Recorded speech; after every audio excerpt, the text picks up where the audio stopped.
Okay, so the idea here is this. If you read Homer, the Iliad, the Odyssey, if you read Dante, the Divine Comedy, if you read any of the great books, you will see the divine spark reflected in you, okay? These great books are a portal into the divine. The problem, though, is most people cannot read the Iliad or the Divine Comedy, okay? So the question then is, what do the common people do? And the answer is, Jesus is a portal into the divine, right? So if you just remember the life of Jesus, if you just recite his sayings, that will give you access to the divine. That will remind you of who you are. So yes, Homer and Dante are great. I love Homer and Dante, but you have to be very educated in order to read Homer and Dante well. Whereas Jesus, anyone can know the story of Jesus. Anyone can say what he says, and then that will give you access to the divine, okay? So Jesus is really about the democratization of the divine, okay? Jesus allows anyone to access the divine, whereas before, you had to access the divine through poetry, okay? All right, so the life of Jesus, okay, so again, Jesus is Jewish. So the center of Jewish life is Jerusalem, okay? Right here, Jerusalem. And in the center of Jerusalem is a temple, which was rebuilt under the Persians, right? And Herod will rebuild this, will renovate this, okay? So we know that Jesus was born in this area, Galilee. As you can see, Galilee is by the coast, which makes this region extremely cosmopolitan. So from an early age, Jesus is experiencing different religions, different cultures. Hinduism, Zoroastrianism, Judaism, okay? All right, so this is an AI depiction of the crucifixion of Jesus. Jesus is in the middle. And as you can see, it is a brutal event. Okay, so we don't know much about Jesus. We only know Jesus from the Bible. Then in 1945, in a place called Nag Hammadi, okay, this is in Egypt, we discovered lots of books with sayings of Jesus that we didn't know existed before.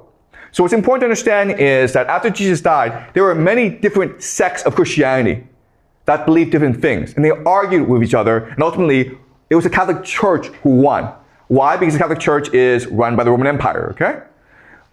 So one major book that was discovered in 1945 in Nag Hammadi that was lost to us is called the Gospel of Thomas. And what I believe is the Gospel of Thomas records the true teachings of Jesus, okay? So the idea of intoxicated. We're here and we're just drunk, but we are not thirsty for the truth. We're happy for the way it is, okay?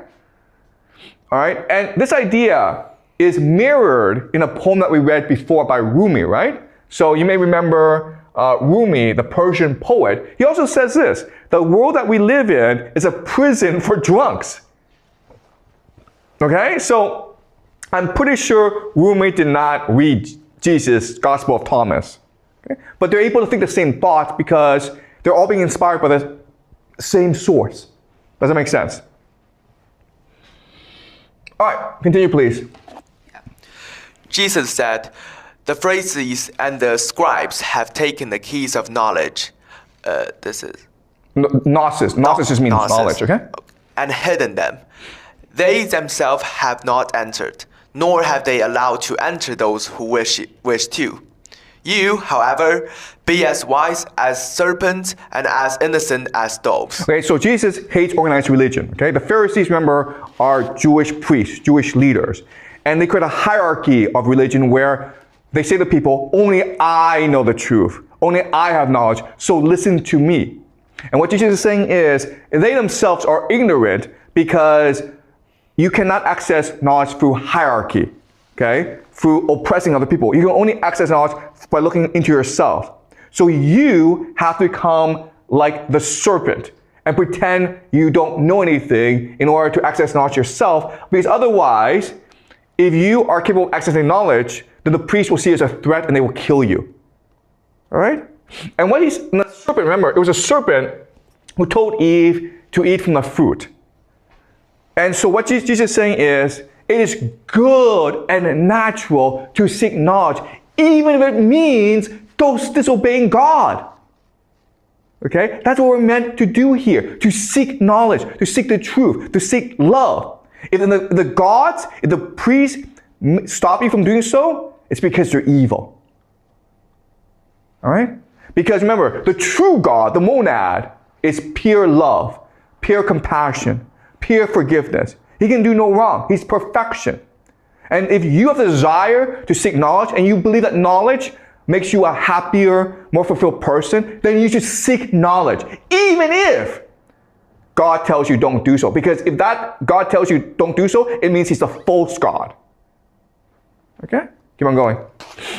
Jesus said, "Whoever has come to understand the world has found only a corpse, and whoever has found a corpse is superior to the world." Okay, so this is what's going to get Jesus in trouble, right? He's saying the Roman Empire, this great empire that you've built, that ranges across the Mediterranean, it's a corpse. It's dying. It's dead. It's nothing. All right? And once you recognize this, once you refuse to comply, once you refuse to obey, they have no power over you, right? And so that's a threat to power. That's a threat to the Roman Empire. Keep on going. Jesus said, "The kingdom is like a shepherd who had 100 sheep. One of them, the largest, went astray. He left the 99 sheep and looked for that one until he found it. When he had gone to such trouble, he said to the sheep, 'I care for you more than the 99.'" Okay, so God, the true God, does not want obedience. He wants us to be creative. He wants us to seek knowledge. He wants us to discover. He wants us to explore. He wants us to try new things. And if we do this, he cares for us than those who obey him. Because those who obey him, those who do nothing, contribute nothing to the universe. Okay? When we love, when we imagine we are making the universe a brighter place, we are shining our light. When we just sit back and just do what we're told, we're doing nothing, okay? We're like NPCs. Do you guys know NPCs? Non-playable characters in a video game, okay? We don't exist. All right, keep on going.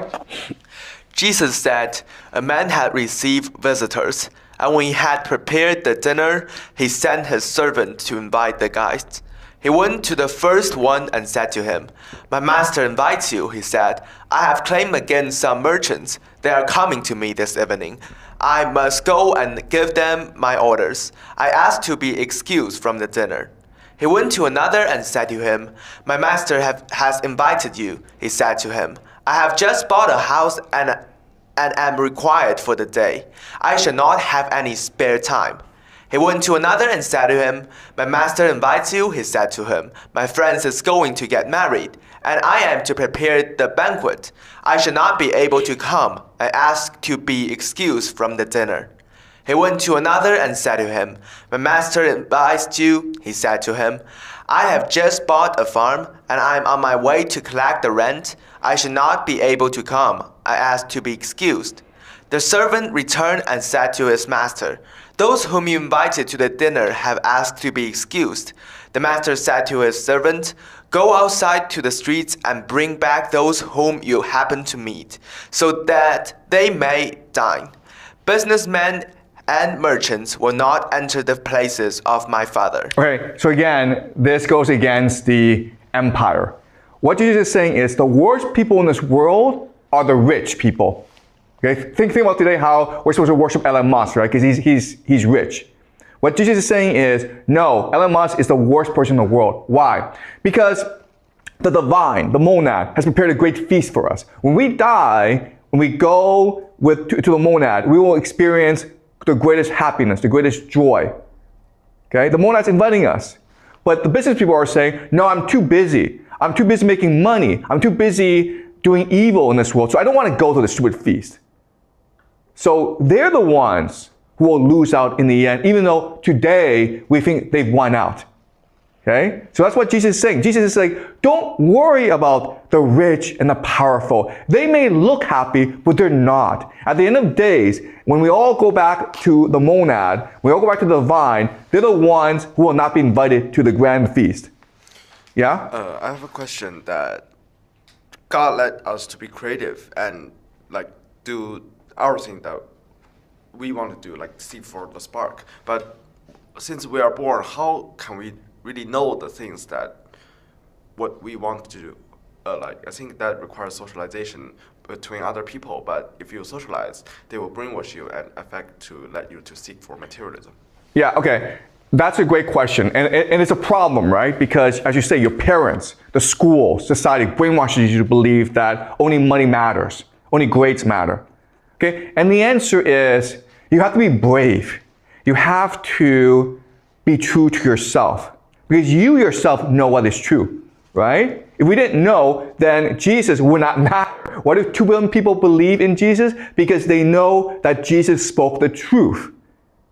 Okay? So listen to your heart. I know it's hard, and most of us cannot do it. Okay? And that's why in many traditions, like Buddhism and Hinduism, reincarnation is important. Because maybe in this lifetime we don't figure it out, maybe in the next lifetime. But maybe then, 50 lifetimes away. But eventually you'll figure it out. Eventually you'll figure out that what other people say does not matter because this world we live in is a false world. Eventually you'll figure that out. And then you're like, you know what I should do? I should do what I believe to be true. And then what you recognize is, oh, when I actually do what I like, what I enjoy, it makes me a more fulfilled person. And guess what? It connects me to the vine. Okay? I am a much more spiritual person now. And you can know because look at people's faces, right? When you meet a rich person, his face is kind of, evil. When you meet a person who's generous, who volunteers his time, who is a good teacher, his face is different, okay? So remember Achilles. When you do evil, evil comes into you and it corrupts your soul. When you do good, good comes to you and it brightens your soul and you brighten the world with it, okay? But without education and socialization, if we are an infant, how do we know what is right or wrong and what should we seek for? Because of the spark in you, right? Because of the spark in you. You know when it glows. When you love someone and that person loves you back, your spark glows. When you become a teacher and you teach students and your students learn well, your spark glows.